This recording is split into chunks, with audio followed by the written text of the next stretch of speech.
E hoje é aniversário do seu Palmeiras, né, Fábio Piperno? Dia 26 de agosto, 108 anos de Palmeiras. E o Palmeiras que vai enfrentar o Fluminense fora de casa, um jogo dificílimo e um time que vem conseguindo, né, Piperno?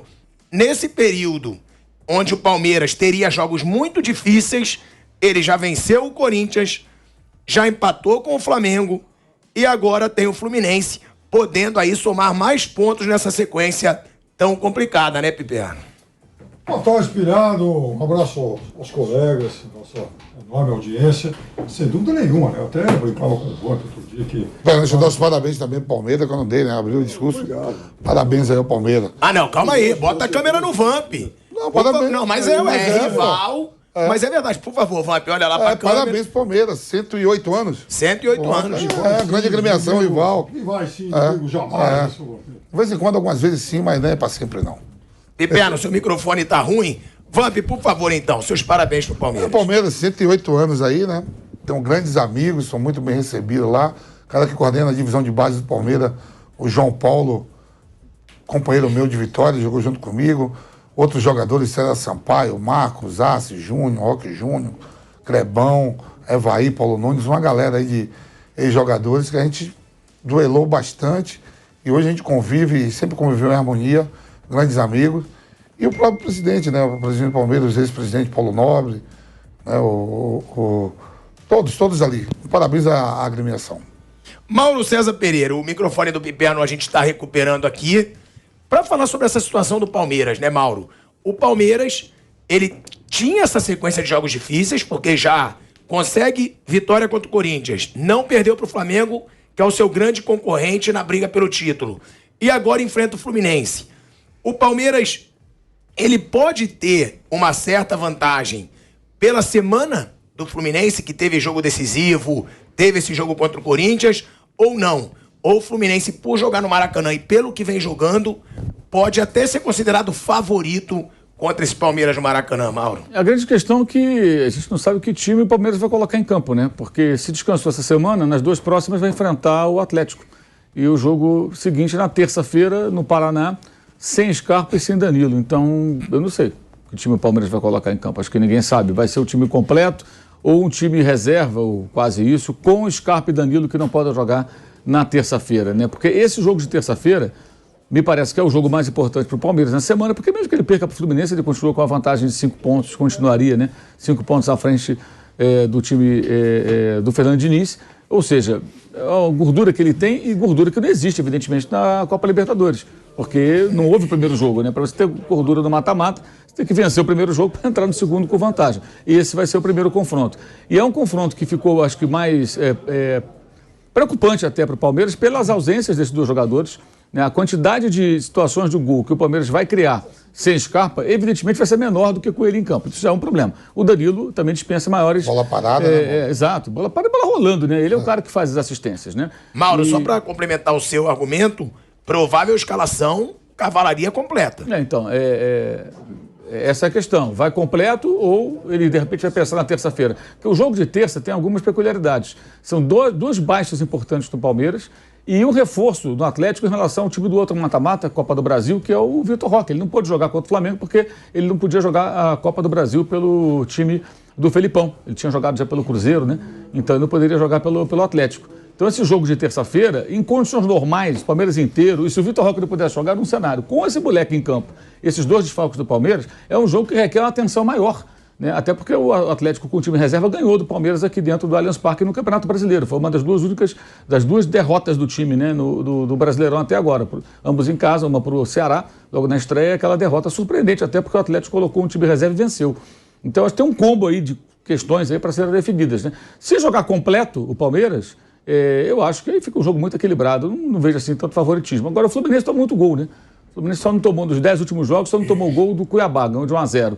Todos os outros jogos tomou gol. Esse é um problema sério do time do Diniz, ainda mais com os erros gravíssimos individuais cometidos na quarta-feira que geraram os gols do Corinthians. Também foram erros, né, do Fagner, do Gil, mas os erros do Fluminense me pareceram gritantes. Né? A bola do Nonato ali, um erro de passe bizarro no meio-campo, sem pressão, sem nada. Ele deu a bola na fogueira para o André e o Roberto pegou a bola e levou para o Renato Augusto fazer o gol. E o Michel Araújo, que não deve ter tomado café direito, não almoçou, né? Porque o cara tentou dar um chutão e deu um peteleco, né? A bola foi parar nos pés do Corinthians de novo, reiniciou o ataque. O Manuel saiu todo atabalhoado para dar combate ao Fagner, não chegou no Fagner, deixou espaço atrás, a defesa virou uma bagunça. E aí o Roger Guedes girou em cima do Nino, que para mim também falhou. O zagueiro pode deixar o atacante virado daquela maneira ali, né? Os 4 gols para mim foi tudo falha. Sim, eu acho que os do Fluminense foram mais graves. O segundo gol é uma sequência. A falha do Michel Araújo é indesculpável, né? Você vai ou sai jogando lá Diniz, ou dá um chutão. O cara não conseguiu dar um chutão, ele devolveu a bola para o Corinthians na frente da área, né? E depois tem erro do Manuel, acho que o Fábio não foi bem, a bola era uma bola difícil, mas que um grande goleiro você espera que ele possa defender. O Nino, que é um zagueiro muito bom e tal, mas acho que foi muito mal no lance ali. Tem que travar o atacante. O atacante não pode gerar em cima dele e chutar. Virou, chutou cruzado, fez o gol. Mas o Fluminense jogou muito bem. O Fluminense fez um jogo muito bom contra o Corinthians. Foi bem superior no segundo tempo, especialmente. Eu achei muito superior. Então depende do volume de jogo que vai ter o Fluminense também. Deve ser o Fluminense com a bola e o Palmeiras mais aguardando no seu campo. E se for completo, acho que o jogo fica um jogo mais parelho. Não acredito que o Fluminense seja tão superior ou superior como foi contra o Corinthians, independentemente do placar. Com o Palmeiras inteiro, acho que estilos diferentes, propostas diferentes, mas o jogo acho que mais equilibrado. Ô Vamp, foram 11 gols sofridos pelo Fluminense em 6 jogos. Como disse o Mauro, sofre muitos gols. E o Palmeiras é difícil de sofrer gol. Então pode ser um ponto aí positivo para o Palmeiras e ruim para o Fluminense. Porque é a melhor defesa, né, do campeonato, eu acho hoje, né, Piperno, do Palmeiras? Sim. É a melhor defesa do campeonato e o Fluminense costuma levar gols. Então, o Fluminense também vai ter esse tempo aí de semanas de intervalo para poder treinar, né, porque ele só joga na Copa do Brasil contra o Corinthians daqui a uns 15 dias ainda, né, mais ou menos. Mas assim, leva gol, mas cria, né? Eu vi lá contra o Corinthians, você poderia ter feito 3-1 tranquilo, né? O Diniz melhorou muito nessa parte defensiva do seu estilo de jogo, né? Só que nesse jogo houve falhas, né? Um passe errado, o Wilton Alberto muito inteligente, pifa o Renato Augusto, bota na cara do gol. O segundo gol ali nos minutos finais também, eu achei mais assim, o Nino poderia ter diminuído. Acho que o Fábio estava encoberto, não viu. Mas melhorou. E o Palmeiras, a gente sabe, o Palmeiras é um time sólido, que eu tô falando, vai com a cavalaria toda, mesmo tendo jogo no meio de semana, porque é um título nacional. Se você botar a Libertadores, o Palmeiras é bicampeão seguido, né? Tem o tri, mas bi seguido, e os caras vão querer ganhar o Campeonato Nacional. Só vê aí, o Palmeiras jogou outro dia eliminando o Atlético Mineiro e foi com a cavalaria completa contra o Corinthians. É um momento que está se afunilando tudo e o sacrifício você tem que ter. Porque o Palmeiras tem uma gordura de 9 pontos, 10 pontos em relação a algumas outras equipes. Porque foi lá em Itaquera e aumentou mais essa pontuação. Eu acho que o Abel não vai poupar ninguém, não. Acho que todo mundo que estiver apto a jogar, ele vai botar. Piperno e Vanderlei, sobre essa situação, né, do Abel colocar a cavalaria completa.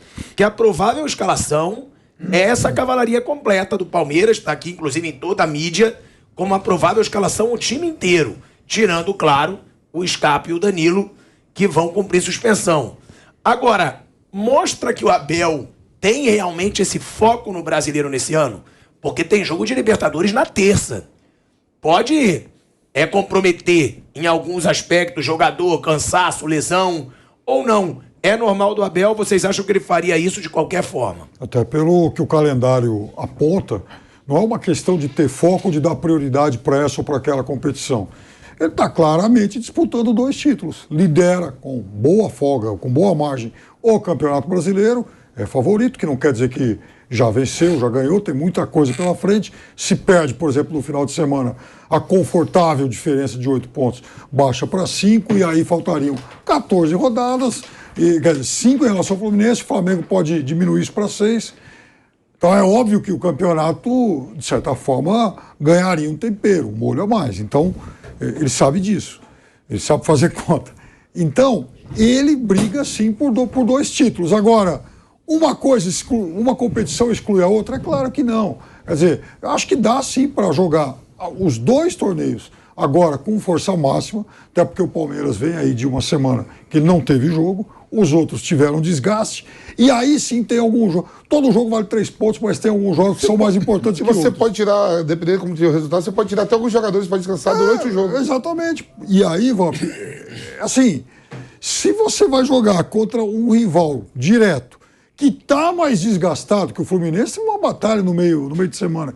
Então, é a oportunidade de dar a flechada definitiva nos caras. Se o Palmeiras ganha esse jogo, ele abre 11 em relação ao Fluminense. Um Fluminense que faz uma temporada admirável, hein? A gente não pode, independentemente do que acontecer nessa reta final de Copa do Brasil, Campeonato Brasileiro, veja, é um Fluminense hoje vice-líder do Campeonato Brasileiro, o que não é pouco, e que é surpreendente quando a gente analisava o início da temporada, e é um Fluminense semifinalista de Copa do Brasil. Não é pouco para um clube que está em reconstrução há bastante tempo. Aliás, eu acho que o presidente Mário Bittencourt faz, inclusive, um trabalho muito responsável em relação a isso e que, em certa medida, poderia ser até exemplo para Corinthians e São Paulo. Agora, eu acho sim que o Palmeiras tem que jogar com força máxima as duas competições. Não vai ser fácil. O Fluminense empatou com o Palmeiras em São Paulo, o Atlético Paranaense ganhou do Palmeiras em São Paulo. Então, acho que o Palmeiras, ele é favorito contra o Atlético Paranaense para avançar na Copa Libertadores, mas não é favoritaço, assim. É um favorito aí, vai, numa proporção de 60-40 e tal, mas tem que jogar, sim, nesse momento, dá para jogar com força máxima as duas competições. Bom, eu queria falar sobre... Boa tarde a todos. Eu queria falar sobre isso rapidamente e dizer o seguinte.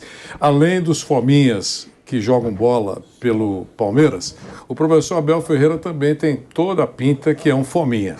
Então, ele, evidentemente, está brigando por tudo, como disse o Piperno aqui ao meu lado. Essa é a primeira. Nós temos duas certezas nessa rodada. O Palmeiras não perde a liderança, e o Lanterna não sai do lugar. Ele continua Lanterna. Juventude vai firme lá na lanterna do campeonato e o Palmeiras não vai sair da lanterna. Eu só acho, sem pretensão de ser pitoniza, só acho que o professor Abel vai colocar o time mais forte que ele puder. Claro, com as ausências já citadas aqui que são obrigatórias, mas eu acho que ele vai colocar o que ele puder em campo. Ele tem 8 pontos de diferença, uma diferença confortável para o segundo colocado do campeonato. Aliás, é muito interessante que essa rodada, além de ser importante, não alterar a liderança, nem a lanterna, Asmar e companheiros, ela pode mudar totalmente a parte de cima. Ela pode mudar a vice-liderança, o terceiro lugar, o quarto lugar, o quinto lugar e o sexto lugar. Veja o que pode fazer essa rodada no Campeonato Brasileiro.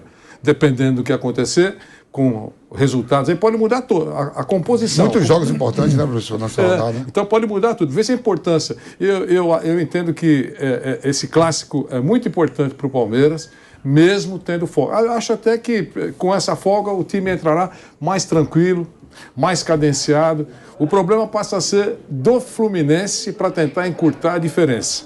Se o professor Diniz, que a gente, pelo que eu sinto também o professor Diniz é outro fominha militante. Então nós teremos aí 2 fominhas ou 2 grupos de fominhas em campo no jogo de amanhã. Acho muito legal e que a gente vai acompanhar tudo isso pela Jovem Pan. Um empate do Palmeiras com o Flamengo, ele aumentou as chances de título do Palmeiras, né? Matematicamente falando. Eram 73%, hoje 78% de chance de título. Um empate contra o Fluminense lá é um bom resultado? Dependendo do que o Flamengo faça, né? Dependendo do que o Flamengo faça. Mas aí fica com 7 pontos ainda, né? Mas vai diminuindo e a rodada vai diminuindo. Mas é um jogo dificílimo, né, Vamp? É o vice-líder, é um time que tá jogando bem em casa. Jogo difícil. O Fluminense é encardido dentro e fora de casa, né? Como a gente falou aí, você vê que ele faz contratações para disputar pré-Libertadores e não consegue passar, se gasta, aí vai na Sul-Americana, precisa dar uma goleada, mas ali já era tarde, foi uma goleada de 10, mas aí teve outro resultado que o Independente de Santa Fé ganhou, tirou, sei lá, mas no ministro lá atrás. União de Santa Fé. Aí focou no brasileiro e na Copa do Brasil. A Copa do Brasil que está em aberto, eu acho que o Fluminense joga em casa, joga fora, no meu modo de ver a mesma coisa, diminui Lógico, a vantagem do Corinthians é maior, tá em casa, diante da torcida, mas o Fluminense ele joga, ele busca o gol, né? Ele tem a posse de bola, fez um jogo ruim contra o Inter de Porto Alegre lá tomando 3-0, mas é um jogo aberto e aquilo, o resultado só é bom, você tem a folga, né? Você é ruim empate, a depender do que o Flamengo faça. É isso aí. A depender do que o Flamengo faça. É maravilhoso. Teoricamente, antes da bola rolar, claro, teoricamente, a missão mais fácil, não sei se posso usar essa palavra, mais fácil, é do Flamengo. Então, se tiver que avaliar, antes da bola rolar, o Flamengo vai ganhar do Botafogo.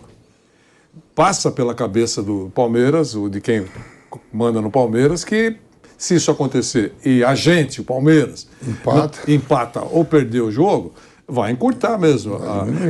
Claro, tem muito campeonato pela frente, eu sei disso. Mas você não pode permitir ou tem que se esforçar muito para não diminuir a vantagem que você tem.